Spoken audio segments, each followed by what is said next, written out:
Hoje é dia 1º de julho e nós continuamos estudando o livro dos Reis, o segundo livro dos Reis, hoje no capítulo 23. Estamos gravando esse estudo para que ele fique disponibilizado no Facebook da igreja, e então se alguém tiver alguma dificuldade pode desligar a câmera e fica participando normalmente com a gente, tá bem? Então, sejam todos bem-vindos, e a gente vai lendo os trechos à medida que a gente for estudando, né? Porque o capítulo é grande, são na realidade 37 versículos, então a gente tem que ter cuidado para não extrapolar no tempo. Então, a gente faz uma visão mais panorâmica, parando num detalhe ou outro que a gente julgue que é importante. Então, nós vamos começar aqui com o primeiro bloco, e eu vou pôr aqui um texto que põe uma estrutura para a gente, para ficar mais fácil para a gente acompanhar. Só um minutinho. Vamos lá. Será que Deus viu? Porque não negócio. Eu ouvi falando Marlina, não sei o que. Oi, Marina. Estamos ouvindo você falar, Marina. Tá bom, pastor. Oi? Imagino Tudo que bem? vocês... Tudo bem. Eu imagino que vocês estão vendo aí esse esboço, né? Então, a gente vai seguir essa estrutura para orientar a gente no estudo do segundo livro dos Reis, capítulo 23. Eu começo lembrando que a gente, normalmente, no primeiro livro, assim como no segundo, a gente sempre tem uma intercalação entre o Reino do Norte e o Reino do Sul. É comum, num capítulo, ele falar do rei do Sul, de Judá, e depois falar do Reino do Norte, Israel. No entanto, nos últimos capítulos, esse padrão tem sido alterado. Então, como vocês estão vendo, em Ezequias, a gente teve 3 capítulos seguidos falando desse rei, o que mostra a importância dele, né? Então, capítulos 18, 19 e 20 falaram só de Ezequias, deixaram ele no centro. E agora, na sequência, a gente tem o rei Josias com 2 capítulos também só para ele. Então, os capítulos 22 e 23 falando só de Josias. Então, a gente salienta com isso a importância desses reis dentro do Reino do Sul. Lembrando que Israel, o Reino do Norte, já foi levado para o exílio, a Síria já tomou conta, então não tem mais o Reino do Norte. Mas de maneira igual, Josias é enfatizado nesses 2 capítulos. Pegando um pouquinho o contexto do capítulo 22, porque ele está muito ligado com o nosso, até porque o 22 já fala do Josias, então, no 23, que a gente estuda hoje, a gente continua falando desse rei. Então, se vocês lembrarem, lá no capítulo 22, versículos 16 e 17, Deus, através da profetisa Hulda, manda uma mensagem dizendo que ele vai destruir o Reino do Sul. Então, 22, 16 e 17. Deus diz assim: eis que trarei males sobre esse lugar e sobre os seus moradores, a saber, todas as palavras do livro que leu o rei de Judá. Visto que me deixaram e queimaram incenso a outros deuses para me provocarem a ira, com todas as obras das suas mãos, o meu furor se acendeu contra este lugar e não se apagará. Então, né, Deus diz que está bravo pelo que os reis têm feito e Deus vai destruir aquele lugar. Nesse mesmo capítulo, versículo 20, Deus, de certa forma, tranquiliza Josias, que é um excelente rei, dizendo que isso não vai acontecer nos seus dias. Então, o versículo 20 diz isso. E aí entra a questão, né? Quer dizer, será que o rei fica tranquilo? Né? Quer dizer, então não vai ser nos meus dias, então eu posso, né, continuar a vida tranquilamente, deixa como está e, né, o mal vem depois. Não, se a gente continuar, e agora entrando no capítulo 23, nos primeiros versículos do 1 ao 3, o que o rei Josias faz? Ele dá uma ordem, junta todo mundo, vai para o templo, para a casa do Senhor, versículo 2, todos os homens de Judá, os moradores de Jerusalém, sacerdotes, profetas, o povo, desde o menor até o maior. Ele lê o livro, lembram, né? Capítulo 22, o livro da lei, que em geral os estudiosos acham que é o livro do Deuteronômio, ou pelo menos grande parte do Deuteronômio. Então esse livro é lido diante do povo. E o que acontece? O versículo 3 diz: o rei se pôs em pé junto à coluna e fez aliança. Né? Deus faz aliança com o seu povo. É uma palavra hebraica, berit, bastante importante. Né? A noção de aliança é muito importante. Por exemplo, João Calvino, o reformador João Calvino, um dos eixos centrais do pensamento teológico do Calvino é a aliança. E ele vê que a aliança une tanto o Antigo quanto o Novo Testamento. A gente tem aliança no Antigo, assim como a gente tem aliança no Novo. O que é uma aliança? É um compromisso que se faz. Né? Então, o rei lê o livro, né, provavelmente o Deuteronômio, e aí faz uma aliança com o povo. O que é a aliança? Eles vão guardar o que esse livro diz, eles vão fazer o que Deus está dizendo. O versículo 3 diz isso. Para fazer uma aliança entre o Senhor e o povo, para o seguirem, guardarem os seus mandamentos, os testemunhos, os estatutos, de todo o coração, de toda a alma, e cumprindo as palavras desta aliança. Alma aí não é a noção que a gente tem de alma, como se fosse uma coisa imaterial em oposição ao corpo, que é material. Alma, nefesh, no hebraico, tem a ideia da totalidade do ser. Há algumas traduções, em alguns momentos na Bíblia hebraica, traduzem nefesh como garganta.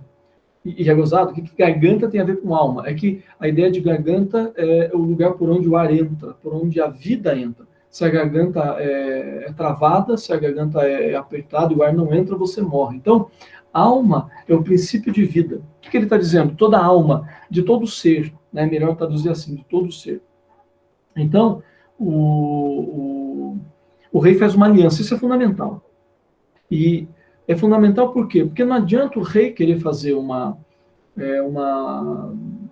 revolução, querer arrumar tudo a partir do que o livro que ele descobriu disse, se o povo não está junto com ele.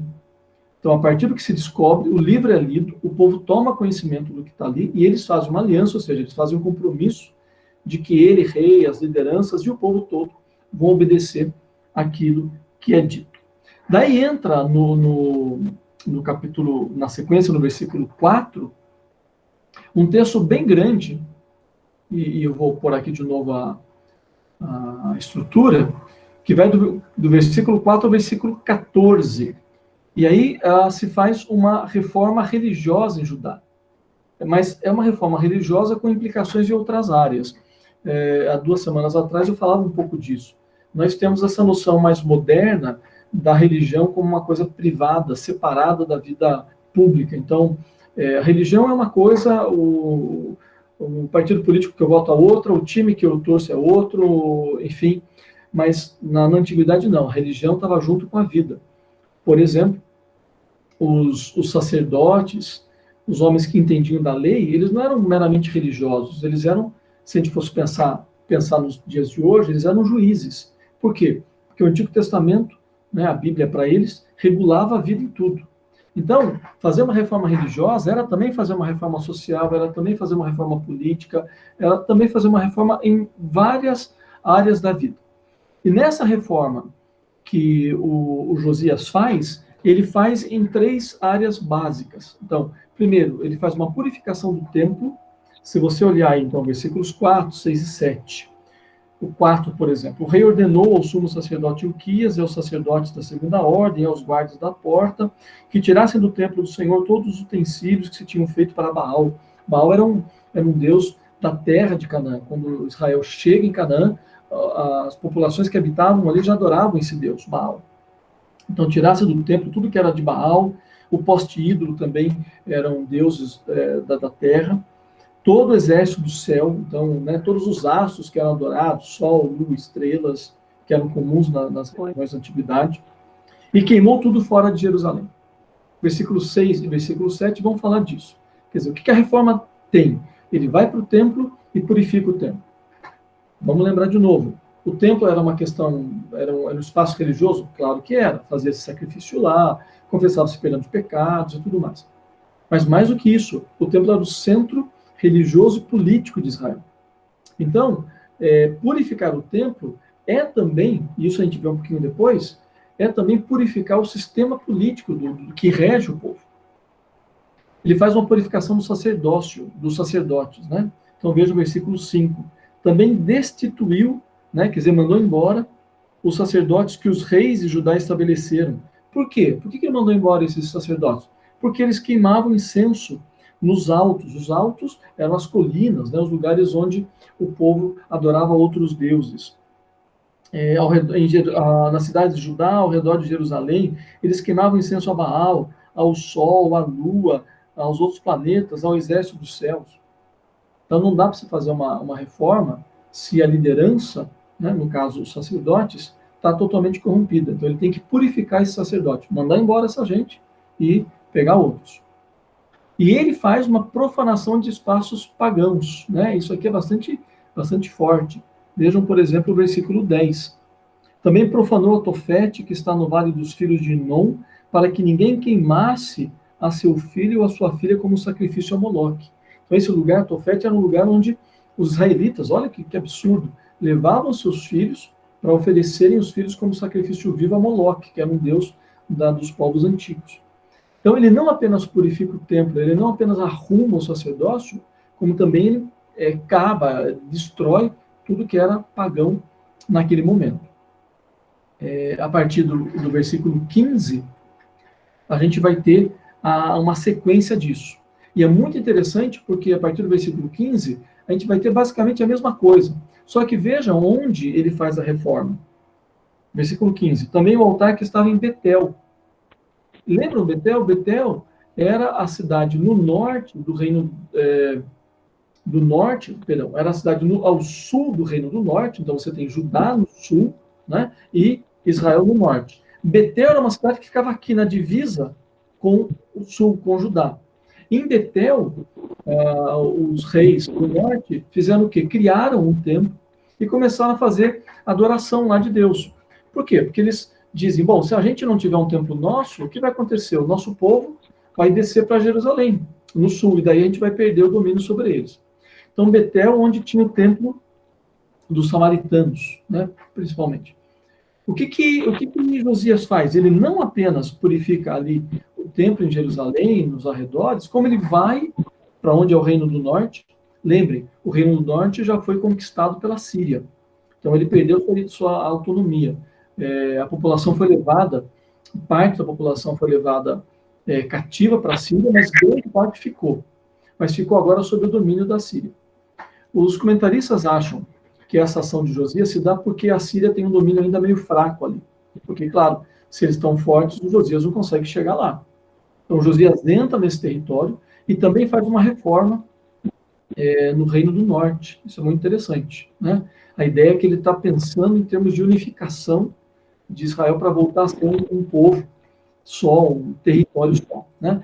E olha que interessante, ele faz a purificação do templo, versículo 15, né? Ele vai para o templo em Betel, ele destrói os santuários que estão em Samaria, versículo 19. Então, ele vai para o templo, ele vai para os outros lugares, também destruindo esses cultos. E, além disso, ele também faz uma purificação dos sacerdotes, só que ali é muito mais violenta, versículo 20. Matou, né, versículo 20, matou os sacerdotes dos altos que havia ali. Olha só, ele faz as mesmas coisas que ele fez em Jerusalém. Ele purifica o templo em Jerusalém e em Betel. Ele, em Jerusalém, manda embora os sacerdotes que fazem as coisas erradas. Em Betel, ele mata os sacerdotes. E, em Jerusalém, ele profana os altos, os lugares de culto de outros deuses. E também, ali em Betel, ele destrói esses lugares. O mesmo procedimento ele tem no seu território, como também no território do norte, né, fazendo essas coisas todas. Uma coisa interessante, se você olhar aí no versículo 17, quando ele está ali em Betel, e ele pergunta, né, que monumento é este que vejo?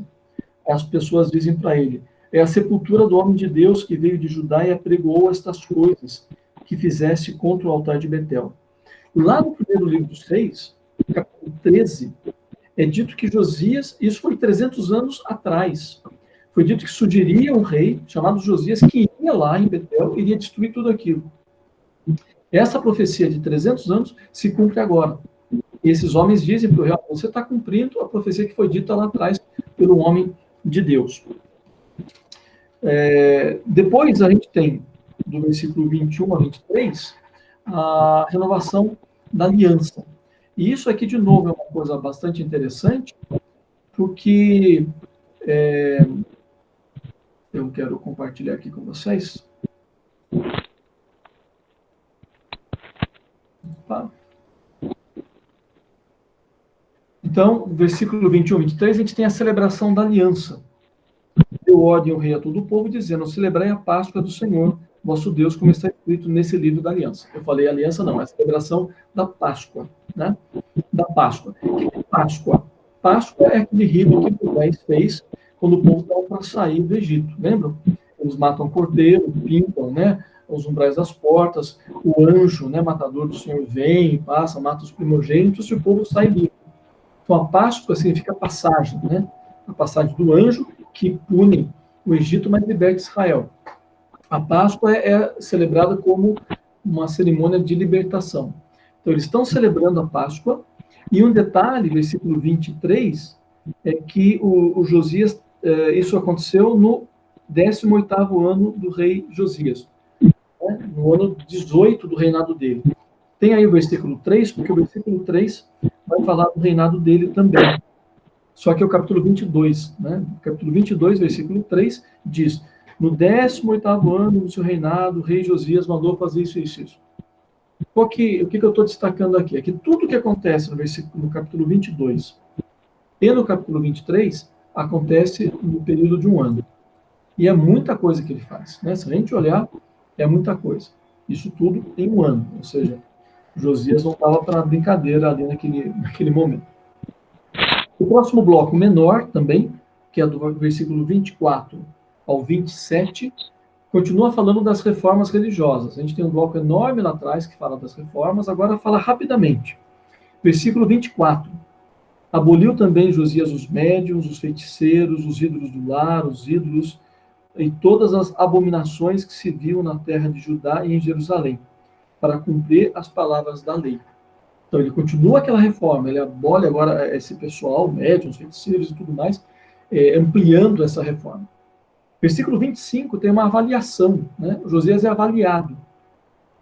E aí se diz, antes dele não houve rei que lhe fosse semelhante, que se convertesse ao Senhor. Converter ao Senhor é com a palavrinha hebraica, shuv, e que não é apenas converter, que é voltar-se ao Senhor. Essa palavra aparece muitas vezes em Reis e nos outros livros anteriores, para falar do tipo de ação que um homem ou uma mulher de Deus tem quando ela abre a vida para Deus, quando ela se arrepende, quando ela muda o modo de agir, de pensar. Então, quando o texto diz ele se converteu ao Senhor, usando essa palavrinha, quer dizer, ele se voltou totalmente para o Senhor nesse momento. No entanto, versículo 26, a ira de Deus é reafirmada, olha que coisa. Não obstante, né, apesar dele ser um rei fantástico, o maior de todos, o Senhor não desistiu do furor da sua grande ira com que ardia contra Judá, por todas as provocações com que Manassés o tinha irritado. Então, apesar de tudo que o Josias faz, Deus continua irado com o seu povo e Deus diz que vai puni-lo. Aí vem o bloco do 28 ao 30, que vai agora falar da morte do Josias. E olha que coisa interessante, um rei fenomenal, o maior rei de Judá, um grande homem de Deus, que fez essa reforma religiosa, etc. Mas veja o que acontece com ele. Versículo 29. Nos dias de Josias, subiu o faraó Neco, rei do Egito, contra o rei da Síria, ao rio Eufrates. E tendo saído contra ele, o rei Josias, Neco matou. Um grande homem, mas que sai para a batalha, e o texto rapidamente, ele não descreve a batalha, não conta como ele é morto, simplesmente diz, ele foi brigar contra o rei do Egito, o faraó, e o faraó o matou. Simplesmente assim. Então esse grande homem morre no campo de batalha. E daí do versículo 31 ao 35, a gente tem aquilo que eu estou chamando aqui, deixa eu mostrar para vocês de novo, de o começo do fim. É o começo do fim. Por quê? Porque agora o faraó matou Josias e o Egito começa a dominar sobre Judá, sobre a terra ali do sul. Então, começa a reinar Jeoacás, e o versículo 32 diz que ele faz o que é mal perante o Senhor. O 33 diz que o faraó Neco manda prendê-lo, né, porque ele está dominando, tem esse rei, mas o faraó vai lá, ele já está dominando a terra, prende o Jeoacás. O que o rei faz? O rei coloca seu irmão, deixa eu ver aqui, Eliaquim, mas mas o faraó muda o nome de Eliaquim para Jeoaquim. Então o rei do Egito, o faraó, muda o nome dele, põe esse Jeoaquim para dominar, né, para cuidar de Jerusalém, de Judá. Claro, é o faraó que manda, ele está lá só como representante. E o faraó leva Joacás para o Egito, onde ele é morto. E aí está começando a acabar também o Reino do Sul. Quando entra o capítulo 24, capítulo 25, aí a gente já tem o final. E é muito triste, né, a gente perceber que assim, a gente tem quase que nos últimos momentos de Judá um grande rei, um rei que faz uma reforma enorme, profunda, mas a gente poderia dizer assim, parece que é tarde demais, porque Deus já resolveu acabar com Judá por causa dos seus pecados e tudo mais que eles tinham. E aí o capítulo 24 e 25 vão simplesmente mostrar como essa coisa vai caminhar para o povo sendo cercado pela Babilônia e depois levado para o desterro, levado para o Egito, na Babilônia, e acaba a história do povo de Israel, porque tanto o norte está no exílio, quanto o sul também, e aí entra esse exílio de 70 anos, sobre o qual depois o profeta Jeremias vai falar, e do qual o povo volta, como disse, após 7 décadas de exílio. Basicamente, gente, é isso. Eu quero colocar algumas aplicações, mas com isso eu não quero também tolher vocês, eu só ponho as aplicações e depois abro para a gente conversar sobre o texto, tá bom? Então, vamos lá. Algumas aplicações. Acho que está abrindo aí para vocês. A primeira delas, mesmo sabendo da ira divina, Josias age. Lembram? Por isso que eu lembrei do capítulo 22. Porque o capítulo 22, Deus diz, eu vou acabar com Israel, eu vou destruir tudo isso aqui. E Deus fala, mas você, Josias, não vai ser na sua época. Eu vou fazer depois. O Josias podia dizer, que bom, então eu vou ficar tranquilo e ver minha vida. Não. Entra o capítulo 23 que a gente estudou, e o Josias faz essa reforma enorme. E a gente poderia pensar, bom, mas Josias, Deus disse que vai acabar com tudo, por que você está fazendo isso? Não sei, ele não responde, né? A gente não pode perguntar para ele. Mas o fato dele saber que Deus está virado não o impede de agir. Né? E essa é uma enorme lição para a gente. Uma segunda aplicação que eu acho importante é a questão da aliança. Por quê? Porque a aliança implica numa unidade básica. E isso é na família. Se a gente não tiver pontos mínimos e básicos em comum na família, de concordância, a coisa vira um inferno. Numa cidade, numa igreja, se a gente não tiver pontos em comum que pautam as nossas relações, a gente pode ser muito diferente, mas a gente pode pôr algumas coisas em comum. Isso é muito claro em partido político, né? Partidos fazem aliança. Eles se detestam, eles são inimigos, eles têm posições diferentes, mas de repente, porque eles querem uma coisa em comum, eles se juntam a partir desse em comum e esquecem as diferenças. Então essa aliança com Deus, que o povo faz, é fundamental. É fundamental para que tudo mais aconteça. Isso em todos os segmentos da vida. A gente pensando um pouco em igreja também. É fundamental que a gente, como igreja, não obstante as nossas diferenças, a gente tenha pontos em comum, de concordância, a partir dos quais nós agimos em comum. Ele tem ações efetivas, né? Lembram? Ele faz aquela reforma, ele purifica o templo, ele manda embora sacerdotes corruptos, ele destrói lugares de culto pagão, e aí ele celebra a Páscoa. Quer dizer, a Páscoa é celebrada, a libertação é celebrada depois que ele está fazendo a reforma. Não adianta fazer Páscoa quando as coisas estão bagunçadas. Não adianta celebrar Páscoa quando o povo está escravo do pecado, quando o povo está omisso, não quer fazer nada. Ele começa a fazer a reforma e depois celebra a Páscoa. Eu acho que esse é um princípio importante para nós.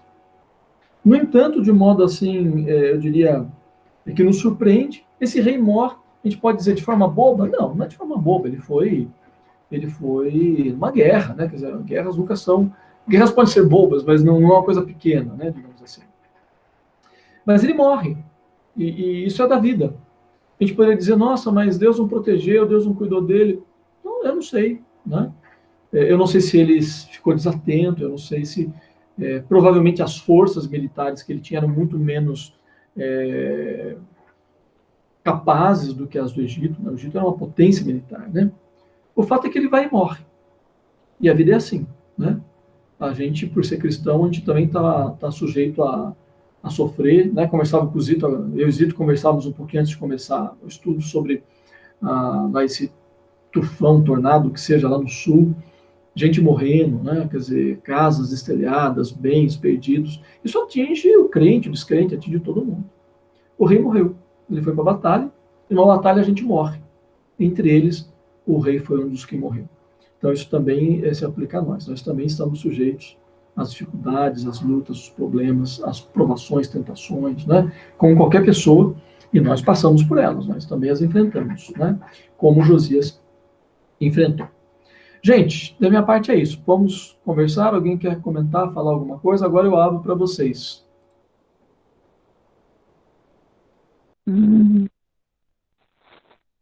Quem quer falar? Bom, boa noite, Beth. Boa noite, Fernanda. Se chegaram, já estava falando.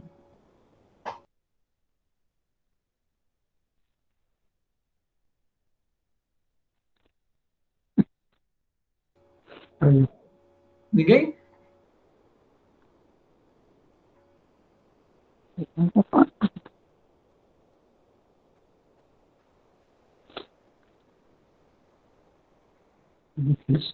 Uhum. Ok. Né? Pastor, é muito bom o estudo, pastor. Muito, muito bom. Essa primeira aplicação era que eu ia falar, você pegou a minha ideia. Eu queria falar sobre isso. Mesmo sabendo da ira de Deus, ele não deixa de fazer tudo certo e tudo com muita rapidez, né?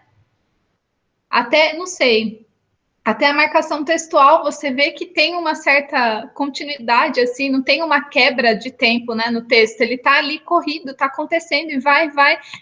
Eu falei, nossa, eu até ia perguntar de temporalidade, mas em um ano ele fez tudo isso e sabe, tendo consciência do que ia acontecer, e isso é realmente muito encorajador para a gente, assim, como cristãos, assim, aplicando para o dia de hoje, isso é muito bom. Foi muito bom, pastor. Talvez, né, Fernando, até de fato, há uma intensidade, né, no texto. Talvez até essa rapidez fosse um pouco disso, né? Será que Deus não vai, né, se arrepender, mudar? Vamos, né? Sei lá, não. Mais alguém, gente?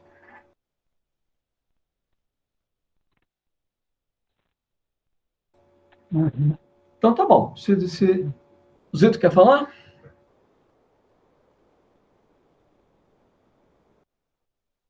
Uhum.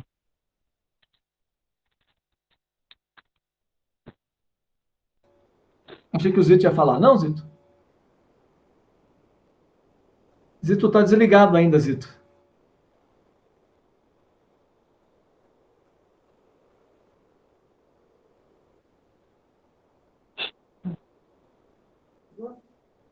Agora? Agora sim. Voltando, inclusive, lá no 22 ainda, ele, né, no caso lá, ele desconhecia a existência do livro da aliança. Que foram localizar o livro lá quando foram recuperar a casa do senhor lá, aí que encontraram esse livro. Foi lido para ele o livro e ele acho que não entendeu nada, precisou mandar lá para qual é o nome dela? Uba, né? Uda, para traduzir para eles. Pô, né, não tinham capacidade de traduzir o que estava escrito. Precisou o senhor entrar lá e dar um recado para ele do que estava escrito lá, as intenções. Ô, Zito, você chamou o rei de burro, Zito. Não, não. Eu vou comentar uma hipótese, tá? A gente não pode dizer se é isso mesmo, mas eu acho que é uma hipótese. Qual que é? Se você olhar no capítulo 23, no versículo 13, ele fala que o rei profanou os altos e tudo mais, mas o detalhe que eu quero chamar a atenção é: os quais edificaram Salomão, rei de Israel, para Astarote, que era uma deusa, né, da antiguidade, a abominação dos sidônios, e para Quemos, etc.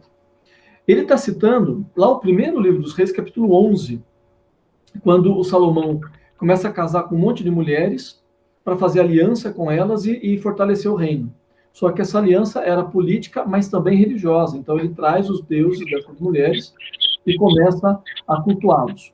A minha hipótese, mas é uma hipótese, Zito, é que já nesse momento eles estão se distanciando do livro da lei, do que Deus disse, mas a gente não sabe dizer em que momento que esse livro se perde fisicamente, né? Porque ele é achado fisicamente.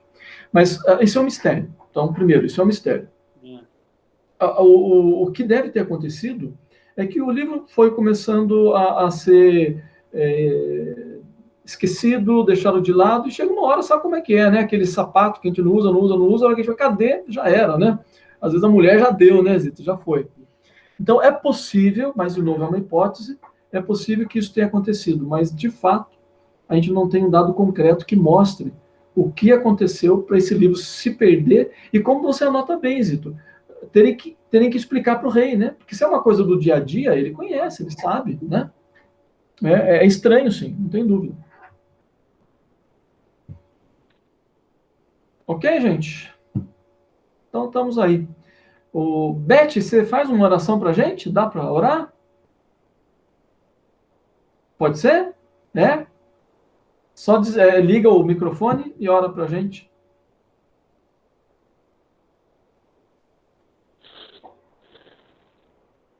Tem que apertar o botãozinho aí, Beth. Não tem problema, se você não está conseguindo, a gente ora com o outro. Não se preocupe.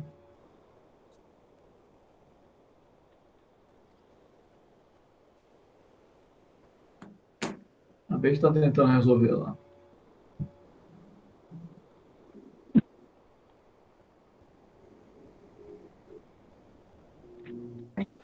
Deu certo, Beth. Opa, Abriu, professor? abriu, tá ótimo. Você ora para nós?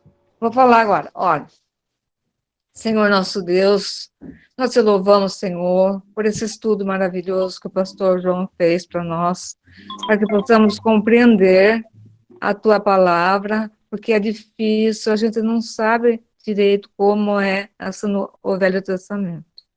Por isso, Senhor, nós te agradecemos pela vida do pastor, pela vida de todos que estão aqui conosco, e que possamos, Senhor, essa palavra no nosso coração e amar a Deus acima de tudo em todos os momentos da nossa vida. Que, como o pastor falou, não sabemos o dia de amanhã, não sabemos como o rei morreu, nós também podemos morrer a qualquer hora, não importa a situação. Então, pedimos a tua proteção, meu Deus. Abençoa a nossa igreja, abençoa a nossa cidade, o nosso mundo, para que prevaleça, Senhor, a saúde, a fé em Deus e tudo mais que nós precisamos, ó Pai. Nós oramos em nome de Jesus. Amém. Amém. Obrigado, Beth. Obrigado. Obrigada, É isso aí, Senhor. gente. Ficamos por aqui hoje. Boa noite para todo mundo, bom descanso. Boa noite. Deus abençoe a todos. Boa noite. Até mais. Tchau. Eu não estou